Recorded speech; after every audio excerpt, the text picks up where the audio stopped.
Bapak Ibu kita dimatikan dalam keadaan sujud nanti? Ya?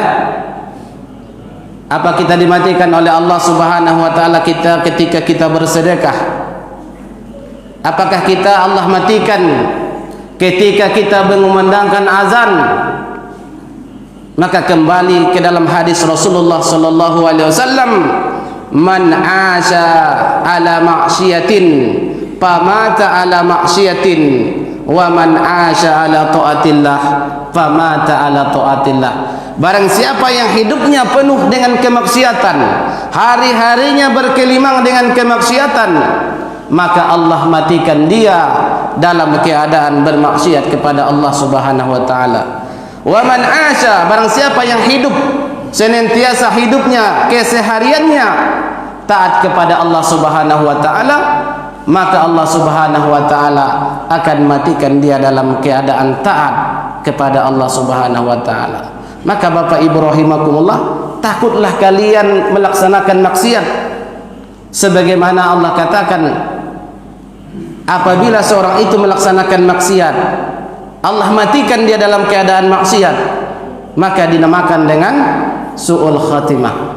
Bapak-bapak Ibu rahimakumullah, setelah dia dimatikan dalam keadaan taat kepada Allah Subhanahu wa taala,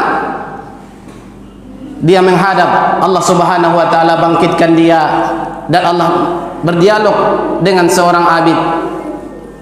Ya Allah, sesungguhnya saya masuk ke dalam surga ini berkat amalanku. Nah, ini pula Bapak Ibu rahimakumullah, merasa sombong dia dengan amalannya, ya, berasa sombong dia dengan ketaatannya yang 500 tahun yang dia lakukan.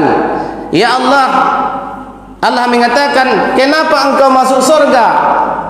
Katanya kepada seorang abid, dia menjawab, saya masuk surga karena dengan ketaatanku kepadamu ya Allah. Inilah seorang abid menjawab. Apa kata Allah Subhanahu wa taala? Timbang nikmat yang aku berikan selama ini kepadamu. Setelah ditimbang nikmat yang Allah berikan kepadanya, banyak nikmat Bapak Ibu rahimakumullah yang Allah berikan kepada kita, belum seberapa kalau kita timbang dengan ibadah yang kita lakukan. Nikmat kesehatan yang ada pada diri kita, jikalau kita timbang, belum seberapa dengan solat subuh yang kita lakukan. Nikmat yang Allah berikan di dalam diri kita, penglihatan yang Allah berikan kepada kita, jikalau ditimbang dengan ibadah yang kita lakukan, sangat jauh sekali Bapak Ibu rahimakumullah. Sesungguhnya saya masuk surga, kata seorang abid, adalah dengan ibadahku. Setelah ditimbang Bapak Ibu rahimakumullah, ternyata nikmat yang Allah berikan kepada abid jauh lebih berat timbangannya daripada ibadah yang dilakukan. Apa katanya Allah Subhanahu wa taala? Sesungguhnya engkau masuk surga bukan karena amalanmu, akan tetapi sesungguhnya engkau masuk surga adalah nikmat yang aku berikan, rahmat yang aku berikan kepadamu. Itulah Bapak Ibu rahimakumullah. Jadi Bapak Ibu rahimakumullah, jangan berbangga dulu, jangan sombong dulu. Wah, saya solatnya 5 waktu mantap, zakatnya bagus, sedekahnya bagus, ya.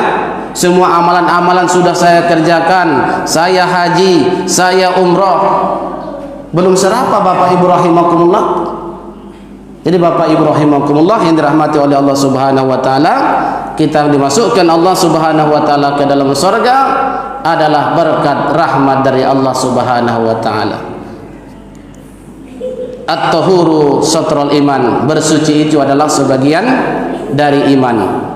Ini yang pertama, pengertian bersuci daripada iman ini, sebagian daripada iman ini adalah bersuci ketika ia hendak melaksanakan ibadah solat, maka itu adalah sudah sebagian daripada iman.